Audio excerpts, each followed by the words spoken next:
ಕನ್ನಡಕ್ಕೆ ಆಂಗ್ಲ ಭಾಷೆಯ ಅದೆಷ್ಟೋ ಕೃತಿಗಳು ಅನುವಾದಗೊಂಡಿವೆ. ಶೇಕ್ಸ್ಪಿಯರ್ನಂತಹ ಮಹಾಕವಿಯ ಸಾಹಿತ್ಯಗಳೇ ಅನುವಾದಗೊಂಡು ಬಂದಿವೆ. ಆದರೆ ಕನ್ನಡ ಕೃತಿಗಳು ಇಂಗ್ಲಿಷ್ಗೆ ಭಾಷಾಂತರಗೊಂಡಿದ್ದೇ ಕಡಿಮೆ. ಅಂತಹದ್ರಲ್ಲಿ ನಾಗತಿಹಳ್ಳಿ ರಮೇಶ್ ಅವರ ಡಜನ್ ಗಟ್ಟಲೆ ಕೃತಿಗಳು ಟ್ರಾನ್ಸ್ಲೇಷನ್ ಆಗಿರುವುದು ವಿಶೇಷ. ರಮೇಶ್ ಅವರ ಸಾಹಿತ್ಯ ಕೃಷಿಯ ಫಲ ಎಲ್ಲಿದೆ ನೋಡಿ. ಕಾವೇರಿ ತಟದಿಂದ ಥೇಮ್ಸ್ ಹರಿವಿನಡೆಗೆ ಇಂಗ್ಲಿಷ್ನಲ್ಲಿ ಮನಗೆದ್ದ ಕನ್ನಡ ಸಾಹಿತಿ ನಾಗತಿಹಳ್ಳಿ ರಮೇಶ್ ಅಪ್ಪಟ ಕನ್ನಡದ ಸಾಹಿತಿ, ಬರಹಗಾರ. ಅವರು ಸಾಕಷ್ಟು ಕೃತಿಗಳು ಕನ್ನಡದಾಚೆಗೂ ಕೂಡ ಹಬ್ಬಿದೆ. ಕನ್ನಡದ ಕಂಪು ಬೇರೆ ಭಾಷೆಯ ಸೊಗಡಿನ ಮೂಲಕ ಅಲ್ಲಿನ ಜನಮಾನಸಕ್ಕೂ ಕೂಡ ಲಗ್ಗೆಯನ್ನ ಇಟ್ಟಿದ್ದಾರೆ.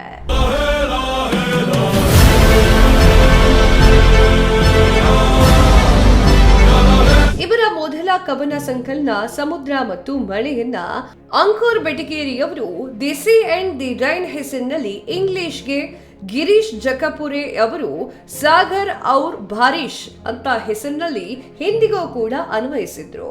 ಬಳಿಕ ಇದೇ ಕೃತಿಯು ಬಹುಭಾರತೀಯ ಭಾಷೆಗಳಿಗೆ ಅನುವಾದ ಮಾಡಲಾಗಿದೆ.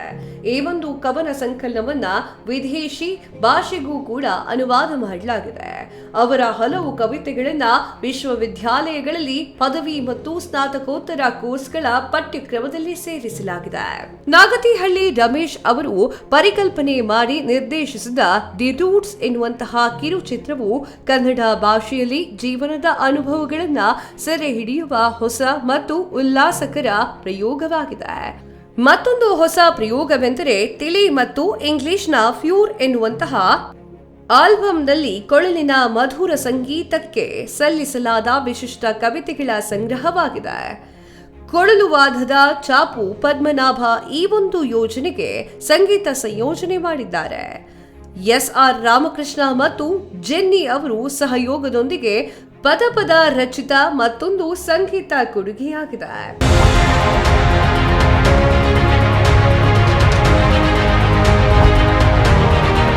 ರಮೇಶ್ ಅವರನ್ನ ಅವರ ಸ್ನೇಹಿತರಲ್ಲಿ ಅವ್ವಣ್ಣಿ ಅಂತ ಹೇಳಿ ಜನಪ್ರಿಯವಾಗಿ ಕರೆಯಲಾಗುತ್ತದೆ.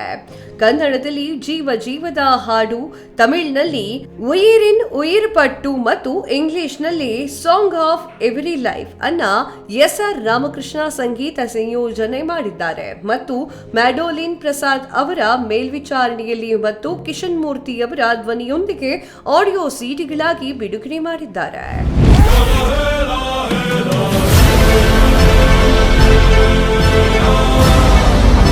ಅವರ ಕಾವ್ಯದಂತೆಯೇ ಅವರ ಸಮಾಜಮುಖಿ ಚಟುವಟಿಕೆಗಳೆಲ್ಲವೂ ಕೂಡ ಬುದ್ಧನ ಕಾರುಣ್ಯವನ್ನ ನೆನಪಿಸುತ್ತದೆ. ಅವರ ಜೀವ ಪದಗಳಾದ ಅವ್ವ, ತಿಳಿ, ಪದ ಚರಿತ, ಜೀವ ಜೀವದ ಹಾಡು, ಬಯಲಗನ್ನಡಿ, ಮನದ ಮಿಂಚು, ಒಳಿತು, ಮಳೆಕಾವು ಮುಂತಾದ ಹಾಡುಗಳ ಆಲ್ಬಂಗಳು ಕನ್ನಡ ಸಾಹಿತ್ಯ ಲೋಕದಲ್ಲಿ ಹೊಸ ಚಾಪನೆ ಮೂಡಿಸಿದೆ. ಈ ಜೀವ ಪದಗಳ ಸರಣಿಯನ್ನ ರೂಪಿಸುವಲ್ಲಿ ನಾಗತಿಹಳ್ಳಿ ರಮೇಶ್ ವಹಿಸಿರುವಂತಹ ಶ್ರಮ ಅಪಾರವಾಗಿದೆ. ಈ ಜೀವ ಪದ ಸರಣಿಯಲ್ಲಿ ನಿತ್ಯವೂ ಒಂದಲ್ಲ ಒಂದು ಕಾಳಜಿಯನ್ನ ತಲೆಗೆ ತುಂಬಿಕೊಂಡು ದೇಶ ವಿದೇಶಗಳನ್ನ ಸುತ್ತುವ ಅವರ ಚಟುವಟಿಕೆ ಅನನ್ಯತೆಯಿಂದ ಕೂಡಿದ್ದು. ಬಡವರ, ಶೋಷಿತರ ಜನರ ಕುರಿತು ಬರದೇ ಭಾಷಣ ಮಾಡಿ ಕೈ ತೊಳೆದುಕೊಳ್ಳುವ ಒಣ ಸಿದ್ಧಾಂತವಾದಿಗಳ ನಡುವೆ ನಾಗತಿಹಳ್ಳಿ ರಮೇಶ್ ತೋರುವ ಅಪ್ಪಟ ವೈಯಕ್ತಿಕ ಕಾಳಜಿ ನಿಜಕ್ಕೂ ಮಾದರಿ.